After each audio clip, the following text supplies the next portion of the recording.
তুমি তার সামনে মাথা নুয়ে দেখেছ, সহ্য করেও দেখেছ, চুপ থেকে সব কিছু করে দেখেছ, তবুও সে বদলায়নি।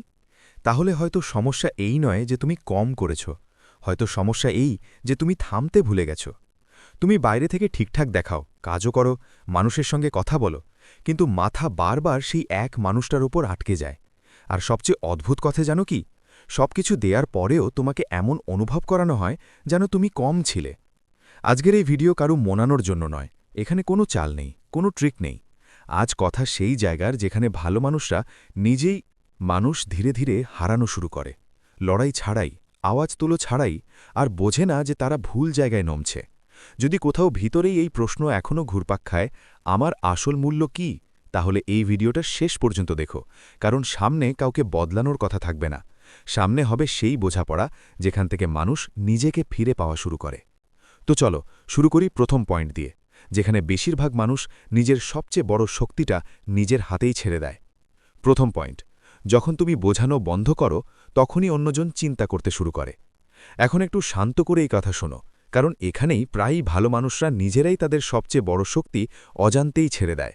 দেখুন, কেউ হঠাৎ করেই আপনাকে হালকাভাবে নিতে শুরু করে না। এটা একদিনের ব্যাপার না, এটা ধীরে ধীরে ঘটে, এবং প্রায় তখনই যখন আপনি নিজেই সবকিছু বুঝিয়ে দিতে শুরু করেন। প্রতিবার যখন আপনি ব্যাখ্যা দেন, প্রতিবার যখন আপনি বলেন আমার কথা ভুল বুঝবেন না, প্রতিবার যখন আপনি নিজের উদ্দেশ্য প্রমাণ করার চেষ্টা করেন, আপনি সামনাসামনি কাউকে কনভিন্স করছেন না, আসলে আপনি তাকে শিখিয়ে দিচ্ছেন যে আপনার শান্তি তার প্রতিক্রিয়ার ওপর নির্ভরশীল। আর এখান থেকেই একটা ছোট ব্যাপার বদলে যায়। ধীরে ধীরে আপনি বিষয়টাকে সিরিয়াসলি নেওয়া কমিয়ে দেন। এখন একটু সরলভাবে বুঝুন, যার কাছে সব প্রশ্নের উত্তর থাকে তাকে ভাবার দরকার হয় না, তার মগজ আরামে চলে যায়। আর যে মগজ আরামে থাকে সে বদলায় না। এ কারণেই আপনি যতই সঠিক কথা বলুন, যতই সত্যি বলুন, সামনেওয়ালা ভিতর থেকে নাড়ে না। কারণ পরিবর্তন বোঝানোয় আসে না, পরিবর্তন আসে ভাবনার মধ্য দিয়ে। আর ভাবনা শুরু হয় যখন হঠাৎ করে উত্তর চলে যায়। এখন একটু এই মুহূর্তটা অনুভব করুন, যখন আপনি রাগ দেখানো ছাড়াই, অভিযোগ না করেই, বিনা কোনো ব্যাখ্যা দিয়েই তারা চুপ হয়ে যায়। প্রথমবার সামনে থাকা মানুষের মাথায় একটা ফাঁকা জায়গা তৈরি হয়। এতক্ষণ পর্যন্ত কি হচ্ছিল? তুমি ভাবছ তুমি সামলাচ্ছ, তুমি পরিস্থিতি ঠিক করার চেষ্টা করছো, মানে তুমি তার বোঝা নিজের কাঁধে নিয়ে নিয়েছিলে। কিন্তু যেদিন তুমি থেমে যাও, সেদিন তুমি প্রতিটা কথার জবাব দেওয়া বন্ধ করে দাও। তার মাথা থেকে সেই আশ্রয় চলে যায়। আর এখান থেকেই প্রথম অবসাদ শুরু হয়। এখন সে ভাবতে থাকে, এটা আর কেন ব্যাখ্যা করছে না, এটা আগের মতো কেন রিয়্যাক্ট করছে না। খেয়াল করো, এই প্রশ্নগুলো তোমার কথা বলে ওঠে না, এটা প্রশ্ন আসে তোমার নীরবতা থেকে। বোঝানো বন্ধ করা দুর্ব্যবহার না, এটা ঠান্ডা হয়ে যাওয়া নয়। এর মানে শুধু এতটুকুই যে তুমি প্রতিবার নিজের প্রমাণ দেওয়া থেকে নিজেকে বাঁচিয়ে নিয়েছ। আর যেদিন তুমি এটা করা শিখে যাবে, সেই দিন থেকেই ধীরে ধীরে শক্তির ভারসাম্য তোমার দিকে আসতে শুরু করবে। কারণ তখন সামনেওয়ালা তোমার কাছে নয়, নিজের কাছে প্রশ্ন করছে। আর মানুষ নিজের কাছে তখনই প্রশ্ন করে যখন সে ভিতর থেকে অস্বস্তিতে থাকে। মনে রেখো, চুপ থাকা দুর্বলতা নয়, চুপ থাকা একটা এমন জায়গা যেখানে সামনেওয়ালা তোমার মূল্য বুঝতে শুরু করে। যতক্ষণ তুমি সব কথা বোঝাতে থাকবে সে তখনও ভাববে না, আর যেদিন তুমি চুপ থাকো সেদিনই তার মাথা চালু হয়। তো চলো এখন এগিয়ে যাই, কিন্তু কারণ পরের পয়েন্টটা দেখাবে যখন তোমার চুপ থাকা তার অভ্যেস ভাঙে। বেচেইনি কোথা থেকে শুরু হয়। পয়েন্ট 2, তোমার চুপ থাকা তাকে নয়, তার অভ্যেসকে ভাঙে। এখন একটু থেমে যাও, এই কথাটা কোনো তাড়াহুড়ো ছাড়া মন দিয়ে শোনো, কারণ এখানেই বেশি মানুষ তাদের নিজেরই চুপের কাছে ভয় পায়। প্রায়ই মনেই একই রকম প্রশ্ন ঘুরে বেড়ায়, আমি চুপ করলাম মানে আমি কি ওকে শাস্তি দিচ্ছি? এটা কি অহংকার মনে করবে? ও কি আমাকে ভুল বুঝবে? এই প্রশ্ন একদম স্বাভাবিক, কারণ যখন কেউ প্রথমবার নিজেকে রোধ করে তখন ভিতরে একটা ভয় কাজ করে। কিন্তু এখানে একটা কথা ভালো করে বুঝে নাও, তোমার চুপ থাকা কারো ক্ষতি করে না, তোমার চুপ থাকা ওর অভ্যেসগুলোকে নড়াচড়া করে দেয়। আর মানুষ যন্ত্রণা থেকে না, অভ্যেস ভাঙার বেলায় বেশি অস্থির হয়। এখন একটু সত্যি কথা বলো, যখন তোমরা সংযুক্ত ছিলে তখনও কি কি জিনিসের অভ্যস্ত ছিল? তোমার কণ্ঠস্বর, তোমার মেসেজ, তোমার উপস্থিতি, তোমার রিয়াকশন, সবও জানত। তুমি উত্তর দেবে, তুমি প্রশ্ন করবে, তুমি মানিয়ে নেবে। আপনি বোঝানোর চেষ্টা করবেন, মানে স্পষ্ট। আপনি কোনো সারপ্রাইজ ছিলেন না, আপনি একটা রুটিনে পরিণত হয়েছেন। আর এখানেই মানুষ সবচেয়ে বড় ভুল বোঝাবুঝি করে ফেলে। তারা অভ্যাসকে বোঝে লাগাও, অথচ সত্যি হলো লাগাও আর অভ্যাস দেখতে একরকম লাগলেও ভিতর থেকে একদম আলাদা। লাগাবে ভয় থাকে, যদি এটা চলে যায় তাহলে, আর অভ্যাসে স্বাচ্ছন্দ্য থাকে, এটা তো থাকবেই। বেশিরভাগ ক্ষেত্রেই সামনে থাকা মানুষটা আসলে আপনার সাথে যুক্ত থাকে না, সে আপনার স্বাচ্ছন্দ্যের অভ্যস্ত হয়ে গেছে। এখন ভাবুন যেই দিন এই স্বাচ্ছন্দ্য হঠাৎ থেমে যায়, না কল, না মেসেজ, নাই প্রশ্ন, নাই রিয়াকশন নাই, তাহলে কি হচ্ছে? মস্তিষ্ক সঙ্গে সঙ্গে প্যানিক করে না, কিন্তু ভেতরে একটা সিগন্যাল তো যায় কিছু বদলে গেছে, কারণ এখন আর সবকিছু আগের মতো থাকে না। লক্ষ্য করো, তুমি কিছু করনি, কিছু বলনি, কোনো নাটকও করনি, তবুও সামনেওয়ালা ভেতর থেকে কাঁপতে শুরু করে। কেন? কারণ তার রুটিন ভেঙে গেছে। এখন সে সেই সময় তোমার মেসেজ খুঁজে বেড়ায় যা আগে অটোমেটিক ছিল।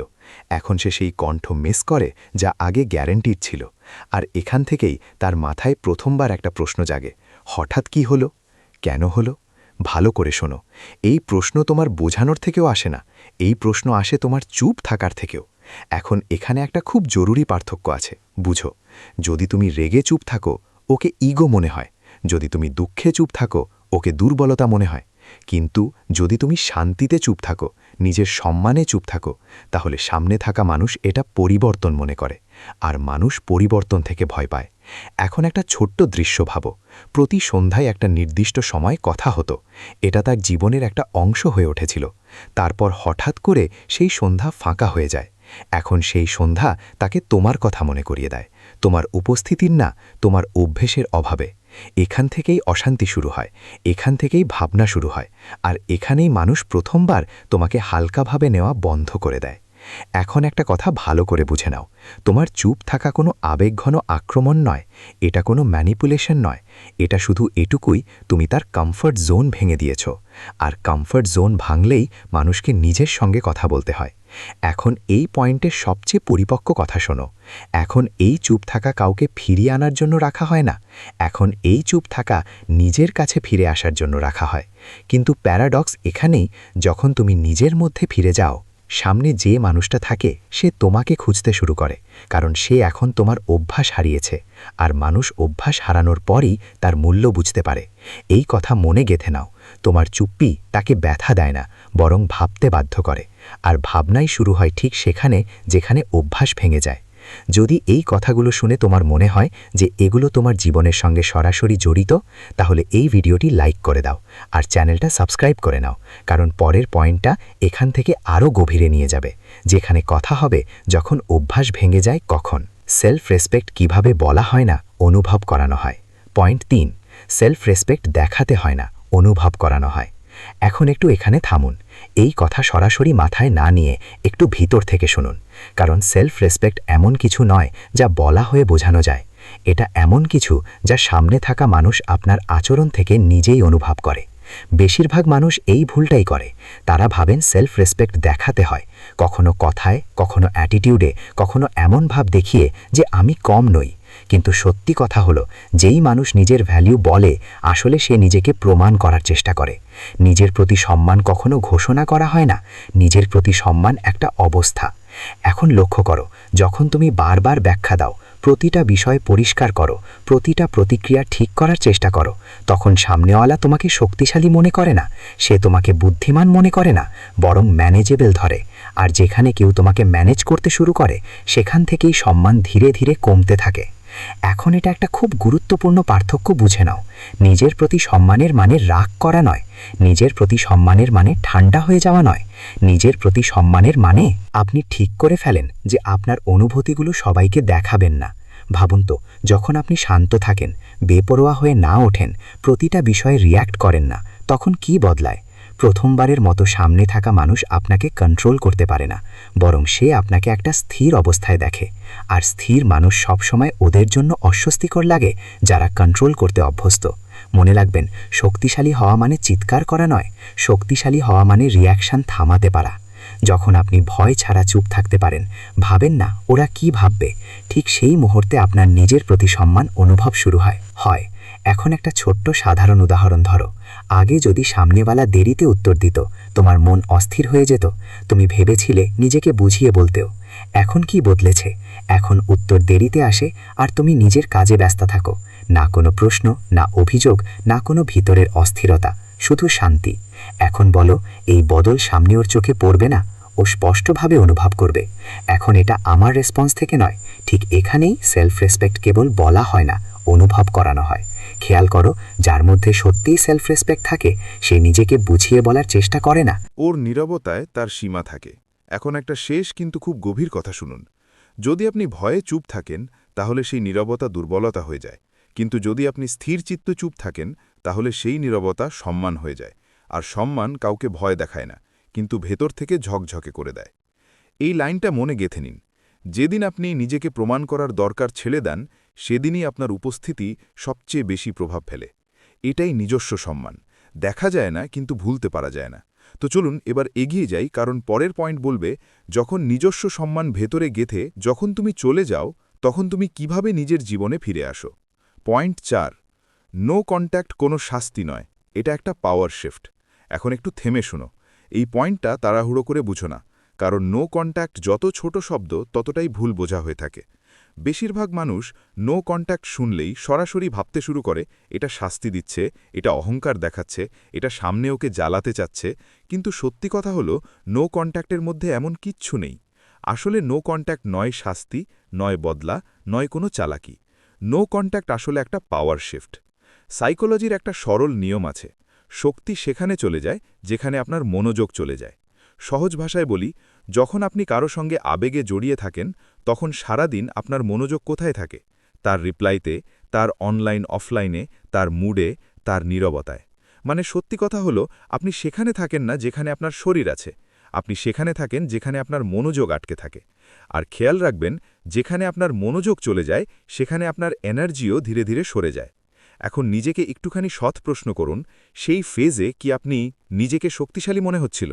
না, তুমি তো অস্থির ছিলে, তুমি জটিলতায় পড়েছিলে, তুমি ভিতর থেকেই নিজেকে ছোট করে নিচ্ছিলে, কারণ তোমার এনার্জি তোমার নিজের কাছে ছিল না। এখান থেকেই নো কন্ট্যাক্টের আসল শুরু হয়। নো কন্ট্যাক্ট মানে কাউকে আঘাত দেওয়া নয়। নো কন্ট্যাক্ট মানে তুমি তোমার এনার্জি আবার নিজের কাছে নিয়ে আসো। না মেসেজ চেক করা, না বারবার দেখা, না অপেক্ষা, না রিয়াকশন দেওয়া, শুধু মনোযোগ বদলানো। এখন এখানে একটা খুব জরুরি পার্থক্য বুঝো। যদি তুমি গরম মেজাজে নো কন্ট্যাক্ট করো, সেটা হয়ে যায় অহংকার। যদি ভয় থেকে নো কন্ট্যাক্ট করো, সেটা হয়ে যায় পালিয়ে যাওয়া। কিন্তু যদি তুমি শান্তিতে কোনো যোগাযোগ করা হয়, নিজের সম্মান দিয়ে করা হয়, তখনই আসল পাওয়ার শিফট হয়। এখন একটু ভাবুন এই সিনটা।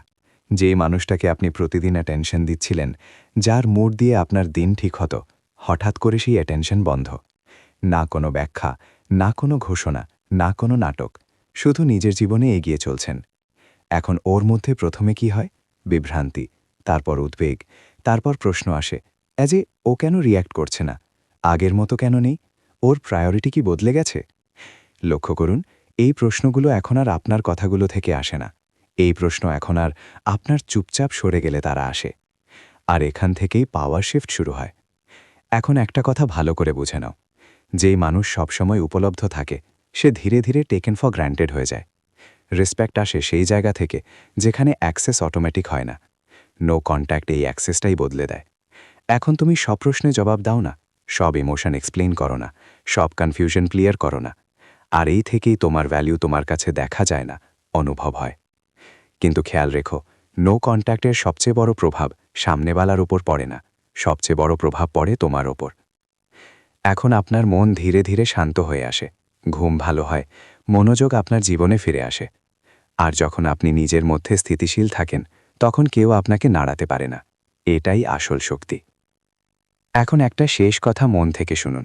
নো কন্ট্যাক্ট মানে কাউকে ছেড়ে দেওয়া নয়, নো কন্ট্যাক্ট মানে নিজেকে বেছে নেওয়া। আর যেদিন আপনি নিজেকে বেছে নেবেন, সাইকোলজিতে শক্তি আপনার দিকেই সরে আসবে। যদি এই কথা আপনার ভিতর থেকে সঠিক মনে হয় এবং মনে করেন অন্য কেউ এটা বুঝতে পারা উচিত, তাহলে এই ভিডিওটা অবশ্যই শেয়ার করুন। কখনো কখনো একটা সঠিক কথা কারো নিজের জন্য অনেক বড় ব্যাপার হতে পারে। ফিরে আসা শুরু করে। তো চলুন এবার এগিয়ে যাই, কারণ পরের পয়েন্টটা জানাবে, যখন পুরো পাওয়ার আপনার হাতে চলে আসে, তখন সামনে থাকা মানুষটা কেন আপনার অভাব অনুভব করতে শুরু করে। পয়েন্ট 5, যখন আপনি আপনার জীবনে এগিয়ে যান, ঠিক তখনই সেটা তার অনিশ্চয়তার কারণ হয়ে দাঁড়ায়। এখন একটু থামুন এখানে। এই পয়েন্টটা তাড়াহুড়ো করে শুনবেন না, কারণ এখানেই সেই জায়গা যেখানে শব্দ ছাড়াই সবচেয়ে গভীর প্রভাব পড়ে। দেখুন, অনেকেই মনে করে কোনো মানুষ সবচেয়ে বেশি আঘাত পায় যখন আপনি তাকে ছেড়ে চলে যান। কিন্তু সত্যি কথা হলো, সবচেয়ে বেশি প্রভাব পড়ে তখন যখন আপনি আপনার জীবনে আবার ফিরে আসি। যখন তুমি শান্ত হয়ে যাও, যখন তুমি রুটিনে চলে আসো, যখন তুমি স্টেবল হয়ে যাও, ঠিক তখনই সামনে থাকা মানুষের মনে একটা প্রশ্ন জন্ম নেয়। আর এই প্রশ্ন বাইরে আসে না, ভেতরেই ঘুরপাক খায়। আমি কি এখন আর জরুরি নই? এখন এটা খুব মনোযোগ দিয়ে বোঝো।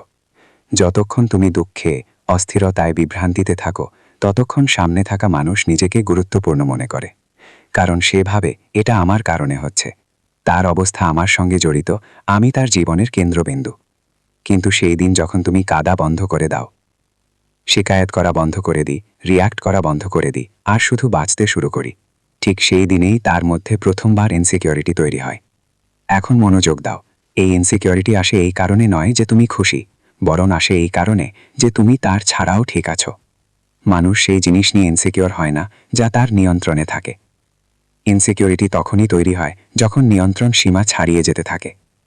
এখন একটু পিছনে যাও। আগে কি ছিল?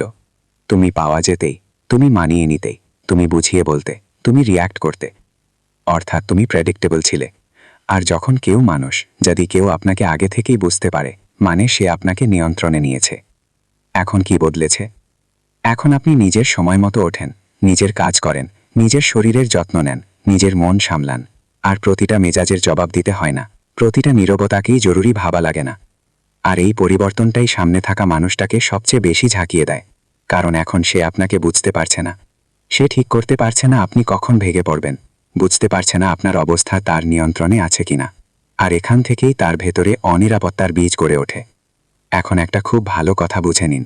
যখন আপনি দুর্বল থাকেন, তখন অন্যরা আপনাকে নিচ থেকে দেখে, কিন্তু যখন আপনি স্থির হন, শান্ত হন, নিজের পথে চলতে শুরু করেন, তখন অন্যরা আপনাকে সমান না ভেবে একটু উপরে থেকে দেখার চেষ্টা করে। আর এইটাই ইগোকে নয়, অনিশ্চয়তাকেও কাঁপায়। ভাবুন তো, যদি কেউ মনে করত আপনি তার ছাড়া ভেঙে পড়বেন, আর হঠাৎ সে দেখে আপনি রুটিনে আছেন, শান্ত, এগিয়ে চলছেন, তাহলে তার মাথায় প্রথম যে ভয় আসবে সেটা কি হবে? আমার ছাড়া সে ঠিকঠাক আছে, তাহলে আমার অবস্থান কি? এই প্রশ্নটাই তার অনিশ্চয়তার সবচেয়ে বড় কারণ। খেয়াল রেখো, তোমাকে কিছু প্রমাণ করতে হয় না, তোমাকে কিছু দেখাতে হয় না, তোমাকে কাউকে কোনো মেসেজ পাঠানোর দরকার নেই। তোমার শান্ত থাকা সবকিছু বলে দেয়। তোমার রুটিনে আসা এই সিগন্যাল দেয়, এখন আমার জীবন আর কারো আচরণের ওপর চলে না। আর এই সিগন্যালটা সামনে বসে মানুষকে ভিতর থেকে নাড়িয়ে দেয়। এখন একটা কথা অনেক পরিপক্কভাবে বুঝে নাও, তুমি এগিয়ে যাও কারোকে জ্বালানোর জন্য না, তুমি এগিয়ে যাও কারণ থেমে থাকা তোমার আত্মাকে ভাঙছিল। কিন্তু আজব ব্যাপার হলো, যখন তুমি নিজের জন্য এগো, তখন সামনে বসে তখন তোমাকে হারানোর ভয় পেতে শুরু করে। কারণ এখন আপনি ভিক্ষা করছেন না, আপনি অনুরোধ করছেন না, আপনি বোঝাচ্ছেন না, আপনি শুধু বাঁচছেন। আর মানুষ ঠিক ওইটাকেই হারানোর ভয় পায় যেটা তার ছাড়া বাঁচতে পারে। এখন এই কথাটা নিজের মধ্যে গেঁথে নিন। আপনার এগিয়ে চলা তার অনিশ্চয়তার কারণ এখন আর সে আপনার জীবনের কেন্দ্রবিন্দু নয়। এ কারণেই যখন আপনি শান্ত থাকেন, তখন তার মধ্যে গোলমাল শুরু হয়। যখন আপনি স্থির থাকেন, তখন সে অস্থির বোধ করে। আর এই অস্থিরতাই ধীরে ধীরে তার অনিশ্চয়তা হয়ে দাঁড়ায়। তাই মনে রাখবেন, আপনাকে কাউকে প্রমাণ করতে হবে না, শুধু নিজের জীবনে এগিয়ে চলতে হবে। কারণ যেদিন আপনি নিজের জন্য বাঁচতে শুরু করবেন, সেই দিনই সামনে থাকা মানুষ নিজেকে জিজ্ঞেস করতে শুরু করবে, আমি কি এখন আর জরুরি নই? আর এই প্রশ্নটাই বুড়ো খেলার সবচেয়ে বড় জয় হয়ে ওঠে।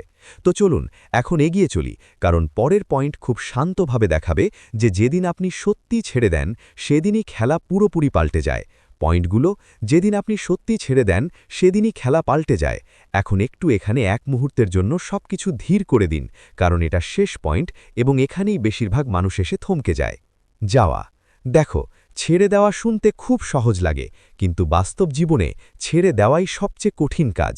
কারণ তুমি কোনো মানুষকে ছেড়ে দাও না, তুমি সেই আশা ছেড়ে দাও যে আশা প্রতিদিন তোমাকে ভিতর থেকে বাঁধে রাখত।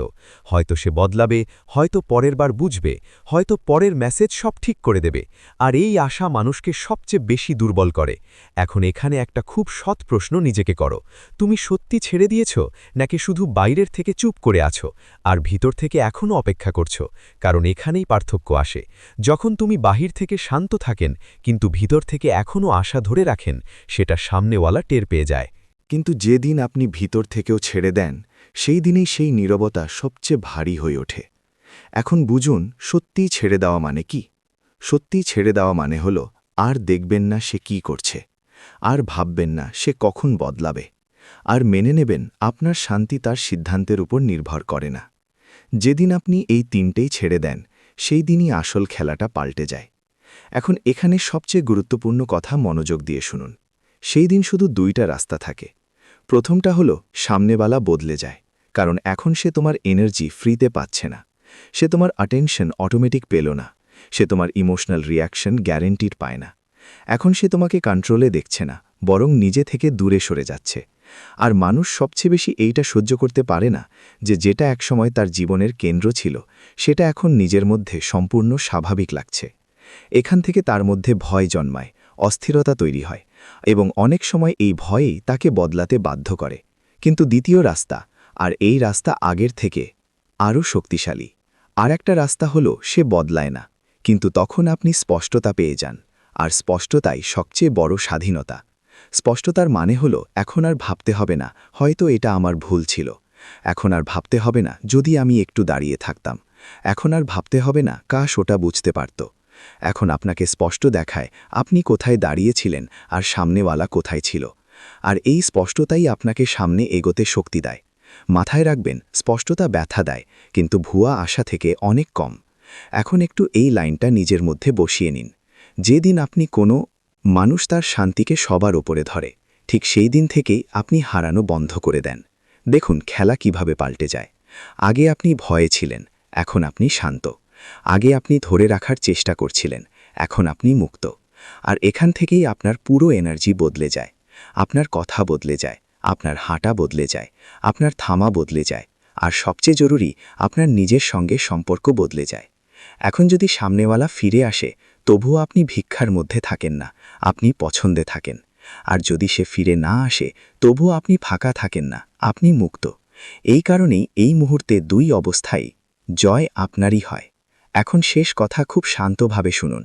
ছেড়ে দেওয়া দুর্বলতা নয়, ছেড়ে দেওয়া পরাজয় নয়। ছেড়ে দেওয়া মানে প্রথমবারের মতো নিজেকে পুরোপুরি বেছে নেওয়া। আর যে মানুষ নিজেকে বেছে নিতে শিখে গেছে তাকে আর কেউই দুর্বল করতে পারে না। তাই মনে রাখবেন, যেদিন আপনি সত্যিই ছেড়ে দেন সেই দিনই আসল খেলাটা বদলে যায়। যদি এই কথাগুলো কোথাও আপনার ভিতর লেগে থাকে তাহলে বুঝে নিন এই ভিডিওটা আপনার জন্যই ছিল। যদি আপনার মনে হয় এখন নিজেকে আগে রাখা জরুরি, তাহলে নিচে কমেন্টে শুধু এতটুকু লিখে দিন, আমি নিজেকে বেছে নিচ্ছি। আর যদি আপনি এমনই শান্ত মন দিয়ে বুঝতে চাও আর শুনতে চাও, তাহলে চ্যানেলের বাকি ভিডিওগুলো দেখো। আমরা আবার দেখা করব আর একটা বিষয় নিয়ে, যা তোমাকে আরও শক্তিশালী করবে।